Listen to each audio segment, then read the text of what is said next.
Oi pessoal, tudo bem com vocês?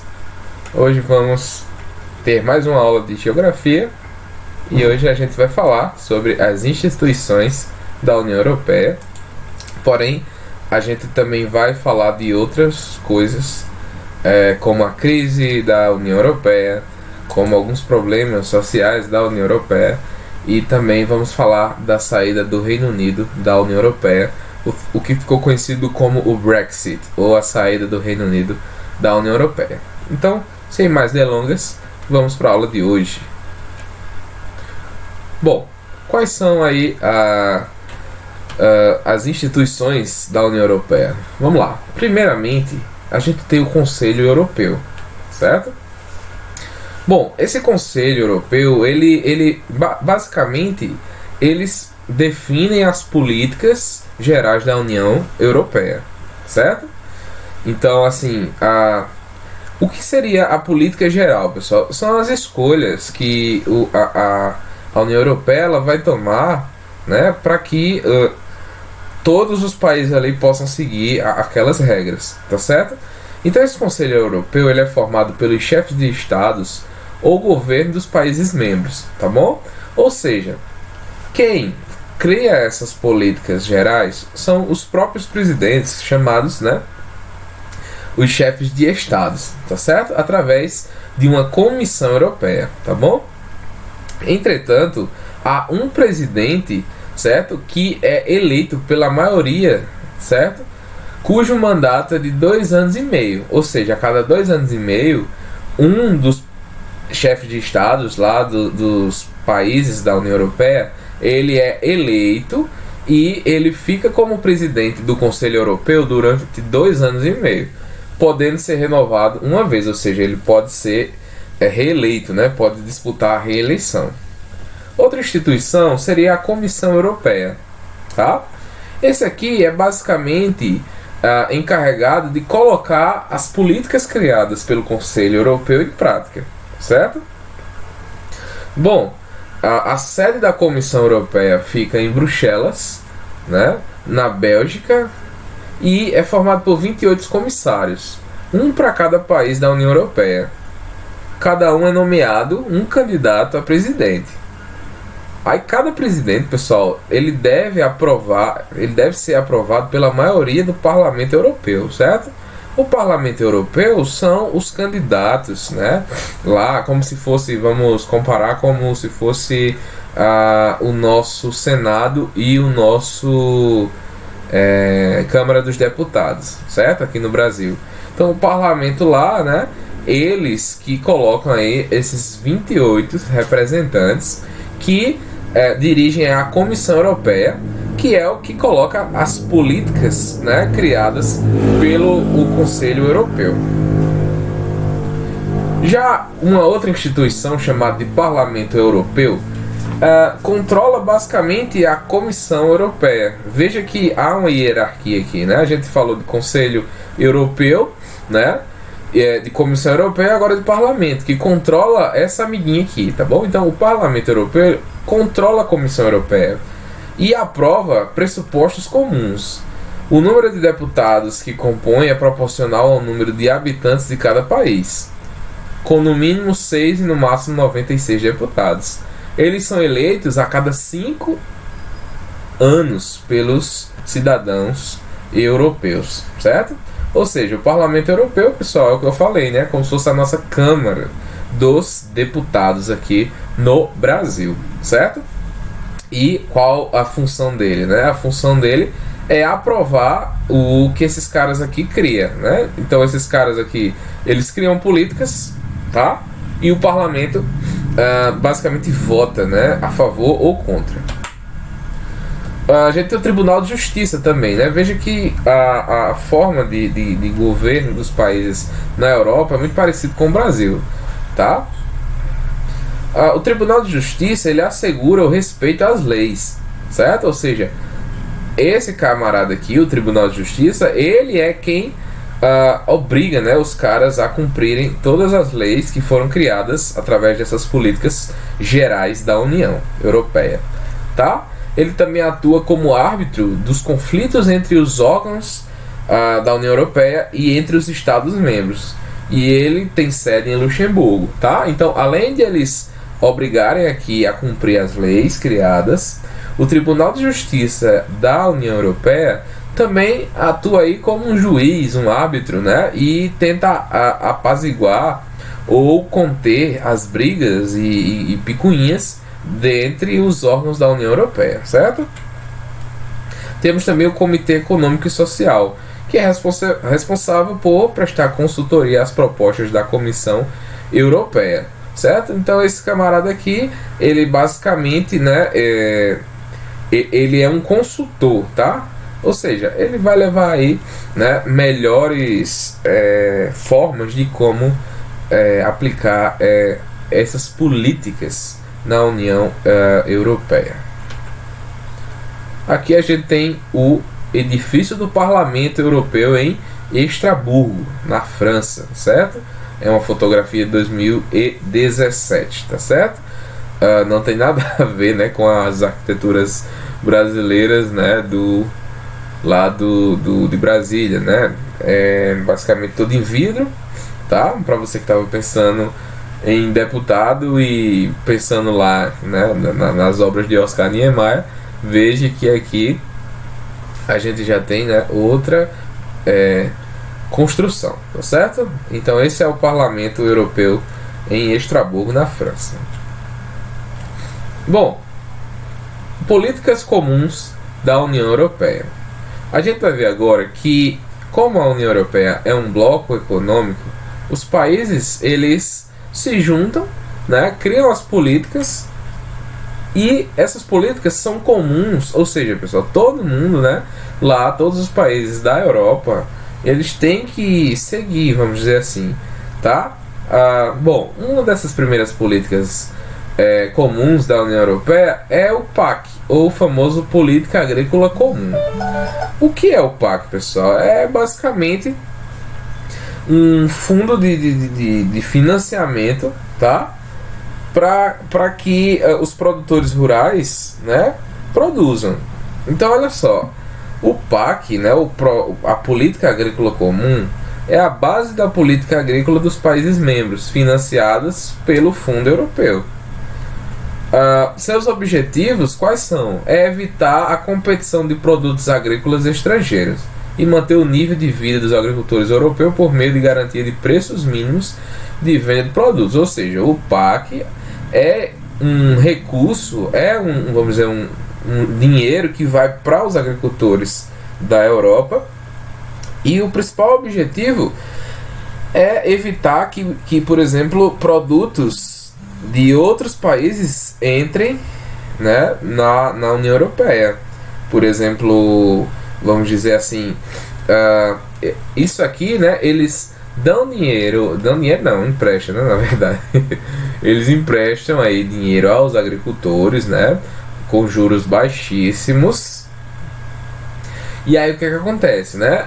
Aí não é obrigado ou necessário que os europeus importem produtos de outros países, né? Por exemplo, eles querem importar, deixa eu ver, café, não, vamos ver outra coisa, maçã, pronto. Eles querem importar maçã do Brasil. Eles não precisam importar maçã do Brasil, porque lá eles já são autossuficientes para plantar as próprias maçãs. Isso graças ao grande investimento do governo ou dos governos, já que é uma união de vários países, na agricultura, né, da União Europeia, certo? Graças à política agrícola comum, a União Europeia consegue tirar do mercado interno grandes quantidades de alimento, e parte do que sobra é destinada à exportação, ou seja, eles consomem e o que sobra aí eles vendem, tá? Os excedentes. Com essa política é criada uma barreira indireta à livre concorrência internacional de produtos agrários, ok? Bom, outra política comum aí é a política pesqueira, né? Que, como o próprio nome está falando, vem de pescaria, né? De peixe. Vamos ver aqui.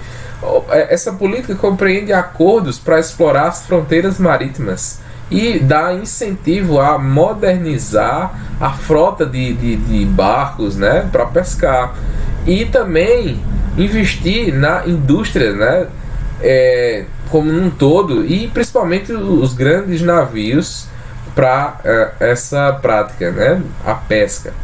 Essa política incrementou o volume da pesca, mas agravou o desemprego, por ter provocado o fechamento de pequenas empresas pesqueiras. Ou seja, tem um contraponto aqui, né, pessoal? Se por um lado isso aqui é um grande avanço para as grandes indústrias pesqueiras, aqueles pequenos pescadores que viviam apenas da pesca, né, entraram em processo de falência graças a baixa, né, demanda e investimento a esses pequenos pescadores, vamos dizer assim. Temos também a política comum regional. Ela é voltada a reduzir as diferenças de desenvolvimento econômico entre os países e entre as regiões de alguns deles, tá? Então, a política regional, basicamente, ela evita que um país cresça mais que o outro, economicamente falando. Para isso, foram criados fundos de desenvolvimento que financiam a construção de infraestrutura para a instalação de indústrias nas regiões menos desenvolvidas, né? Então, tem como se fosse uma poupança, vamos dizer assim, para ficar mais fácil de vocês entenderem, né? Tem um tipo de poupança que esse dinheiro é destinado a construir indústrias naqueles países menos favorecidos da Europa, né? Os países que não têm tanta uma economia muito avançada, como por exemplo a Alemanha, né, que é um principal país, ou a Itália, ou a França, ou o Reino Unido, que são países que se destacam na economia da União Europeia, né? Então, por exemplo, eles vão instalar fábricas na Polônia, né, ou na Croácia, enfim, países que não têm um desenvolvimento econômico tão grande como esses países. Então, a política regional é um freio, né, para que os países não se tornem desiguais na questão econômica. E, além disso, outras políticas relacionadas à educação, à saúde e à igualdade e oportunidade dos cidadãos também é discutida por essa política regional. Então, você vê que, além de barrar a diferença econômica, também essa política regional barra as diferenças sociais. Já a política de transportes, né, tem favorecido aí a modernização das principais vias de acesso entre os países do continente. Notem que a gente está falando aqui de um bloco econômico com vários países, né? Mais de 15 países aí fazem parte da União Europeia, tá? E esses países são interligados, certo? Esses países são interligados. Então, para que esses países possam estar ligados, eles precisam investir na infraestrutura, né? Então a gente vai citar aí construções de rodovias, de ferrovias e aeroportos, tá? Por exemplo, aqui a gente tem uma estação de trem, né? Olha só que estação de trem moderna, né? Fica aí em Berlim, na Alemanha, tá? E uma das características da Europa é o famoso trem-bala, né? Acho que você já deve ter ouvido falar. O trem-bala é o trem aí que se move a uma velocidade de 300 km por hora a 400, dependendo do lugar, ok? Nós temos também a política industrial, certo? Essa política, ela dá incentivo para que as empresas se modernizem em meio à crise. Então, basicamente a União Europeia concede, né, aos setores mais modernos aí um empréstimo, né, buscando novos mercados e estimulando a cooperação entre os países membros. Embora seja uma das principais zonas industriais do mundo, a União Europeia ainda enfrenta problemas de falta de modernização, né? Por exemplo, se compararmos a União Europeia com os Estados Unidos e o Japão, né, ela consegue sim brigar com eles, porém, né, são os seus maiores concorrentes. E o que é que a gente percebe, pessoal? A União Europeia não é um país, são vários países. Então, por ser vários países, eles têm que ser mais fortes do que apenas dois países. Veja que os Estados Unidos é apenas um país e o Japão outro país. Ambos são concorrentes diretos com a União Europeia. Então a política industrial, né, tenta aí incentivar o crescimento das indústrias nos países da União Europeia, tá? A política industrial adotada, visa assegurar a competitividade e suas indústrias. Também existe uma política energética comum com o objetivo de diversificar as fontes de energia e reduzir a importação de petróleo, tá? Então, basicamente, a política industrial, né, é um grande incentivo para que as empresas lá da União Europeia cresçam e concorram entre si, né, entre elas mesmas, mas, sobretudo, elas têm que concorrer com empresas de outros países, sobretudo esses camaradas aqui que são seus maiores concorrentes, né, os Estados Unidos e o Japão. Calma que não terminou ainda, certo? A gente tem mais duas políticas comuns aí. A gente tem a política comercial, tá? Essa política, os produtos que são feitos e comercializados nos países membros são taxados com o mesmo tipo de imposto, o tal do IVA, né? Então veja que eles não cobram impostos diferentes exatamente para que o comércio, né, da União Europeia cresça igualmente, né? Igualitariamente.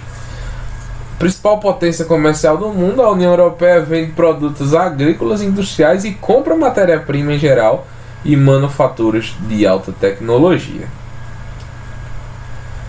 E aí a gente tem, por último, né, a última política comum, que é a política ambiental, como o próprio nome está falando, né? É uma legislação que visa a proteção do meio ambiente, tá? Então, quando a gente fala de Europa, a política ambiental é muito forte e muito ativa quando a gente tem aí o desenvolvimento sustentável, né? Baseado em alguns tipos de soluções que eles procuram lá. Por exemplo, a proibição da gasolina com chumbo, a reciclagem de resíduos sólidos urbanos, né?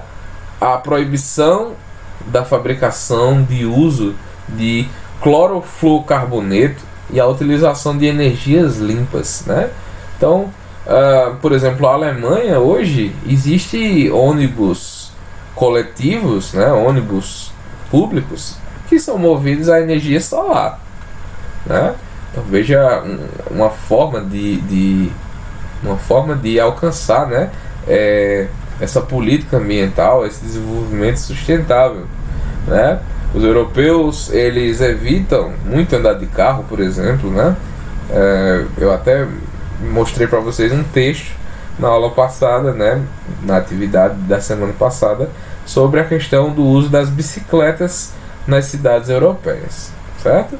Então, a política ambiental também é uma política bastante ativa entre os países da União Europeia. Como tudo nem sempre são flores, nós também temos crise na União Europeia. Você pode pensar, poxa, um continente tão rico, tão abundante e tem crise? Claro, com certeza, né? Todo mundo tem crise. Quanto mais um bloco econômico, tá? Vamos dar uma olhadinha, pessoal. Bom, na segunda década do século XXI, né? Ou seja, pessoal, a partir agora de 2010 para cá, né? Ele está falando isso. Uma série de problemas socioeconômicos ainda atingia alguns países europeus, em especial a União Europeia, né? Ou seja, estamos falando da crise de 2008, que eu já falei uma vez aqui para vocês.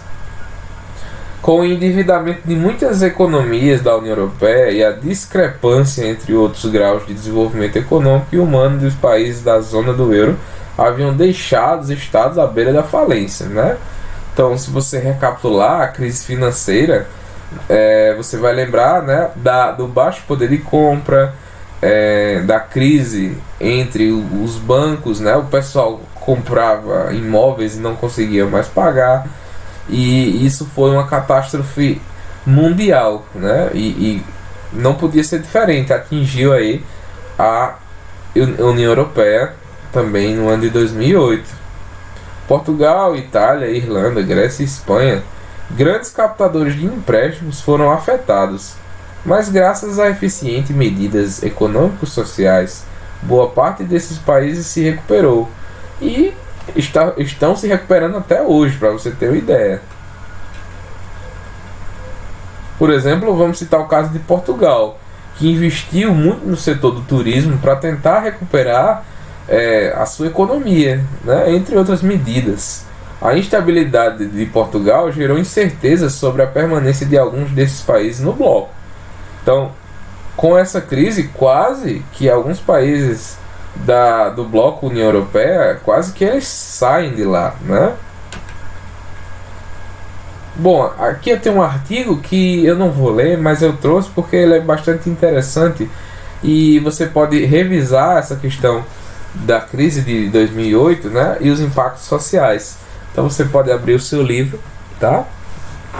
E você, né, nesse tema, e aí você vai ter a crise de 2008, os impactos sociais, e vocês vão ver aqui, né, que essa crise que teve início nos Estados Unidos, né, a partir da bolha imobiliária, né, que eu mostrei para vocês, as pessoas não estavam conseguindo mais pagar seus imóveis, né, e com isso foi um efeito dominó, né, os bancos foram afetados e outras pessoas que investiam na verdade em imóveis em outros países. Por exemplo, eu era do Brasil, né, e investir em imóveis lá na Europa, né? Eu sofri com isso porque o imóvel ele desvalorizou e, enfim, foi uma série de questões que levou aí o mundo inteiro a uma grande crise, né? Crise essa que muitos países ainda estão tentando se recuperar. Então, dá uma lida nesse artigo que é bastante pertinente. Outra crise que a gente tem na União Europeia é a questão do desemprego, né? Você pensa que lá tem emprego para todo mundo. Porém, na medida que os países apresentam altos indicadores socioeconômicos, isso não quer dizer que esses países garantam, né, aí, o equilíbrio entre os integrantes do bloco. Ou seja, nem todos os países possuem o alto grau de emprego. A recente crise econômica, ou seja, a de 2008, as parcelas da população mais atingidas foram compostas de jovens, imigrantes e trabalhadores menos qualificados, tá? Então, os principais afetados com as crises, né, ou com a crise de 2008 foram os jovens, né, pois estão aí no início da carreira, além dos imigrantes, né, lembra da aula de imigração que a gente falou, e a questão dos refugiados que chegam na Europa e acabam ficando sem emprego, tá? E hoje a gente tem um risco de pobreza, né, por incrível que pareça. Aí a terra da monarquia, a terra dos grandes reis na Idade Média, há o risco da pobreza das pessoas, né? Pois é um indicador que reflete a exclusão social utilizado na União Europeia para fins estatísticos.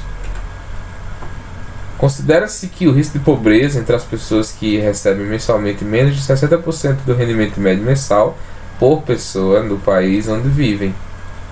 Em 2015, 23,7% da população da União Europeia se encontrava em risco de pobreza ou de exclusão social. Veja que não é pouca coisa não, pessoal. É muita porcentagem para um continente tão rico, economicamente falando e socialmente falando também. Se a gente der uma olhada nesse mapa, né, a gente vai ver que quanto mais escura a cor for, principalmente em roxo, né, maior é o risco de pobreza da população nesse país. Então, observa comigo aqui, né? O caso mais sério vem a ser o caso da Romênia, tá? Atrás da Romênia a gente tem países como Bulgária, Letônia, Lituânia, Estônia, Espanha, que também tem um alto grau de pobreza, né? Inclusive a Espanha, nós temos vários moradores de rua, né? Por exemplo, desempregados e etc. Logo após a gente tem países como a Alemanha, Polônia, Reino Unido e Irlanda, tá? Que se encaixam aí em países que têm um risco de pobreza, porém menor, né? Já os países que têm essa cor rosa mais clarinha, a gente vê que são países onde a pobreza, o risco de pobreza é menor, porém ainda existe o risco, né? Mesmo sendo pequeno nesses países como a República Tcheca e os Países Baixos, ou a famosa Holanda, certo? Pra gente fechar, pessoal, a aula de hoje, eu falei que a gente ia falar também do Brexit, né? Ou a saída do Reino Unido da União Europeia, certo? Bom, isso aconteceu após um plebiscito em junho de 2016, né? O que é um plebiscito, para quem não sabe? O plebiscito nada mais é do que uma pesquisa, né, às pessoas sobre um determinado assunto nacional.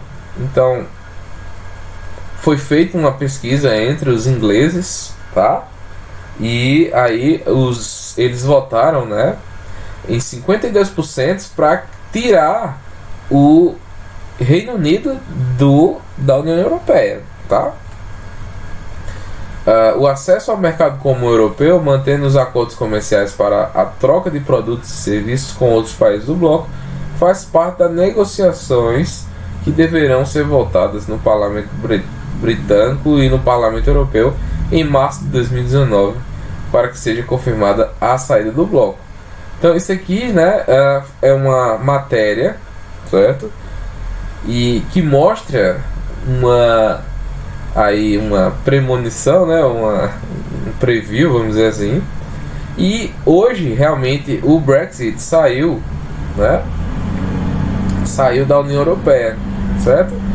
Foi votada e o Reino Unido não faz mais parte da União Europeia, certo?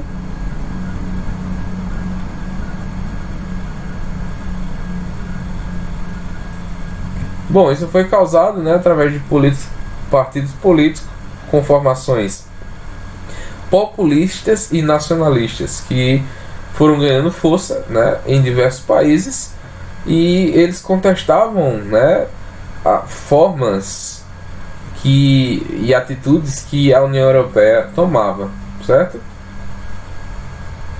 Tínhamos também a questão do discurso anti-imigração, aquela questão lá de discursos nacionalistas, certo? E basicamente partidos, né, de extrema direita também ajudaram nesse processo de saída do Brexit, né? Já na França, Alemanha, Áustria, Itália e Finlândia e Polônia, as políticas mais conservadoras desse país já discutem uma possível desintegração do bloco nos próximos anos, certo? Bom, pessoal, e por hoje é só, pessoal. Socorro, né? Help, falei demais. Então, é isso daí. A gente se vê, ou melhor, a gente vai ter uma próxima aula, né? Próxima semana. E, enfim, dá uma olhada lá na plataforma, ou se você estiver aqui na plataforma, você já está vendo a atividade aí para você fazer, beleza? Então, valeu, beijo, tchau, xixa, e até a próxima.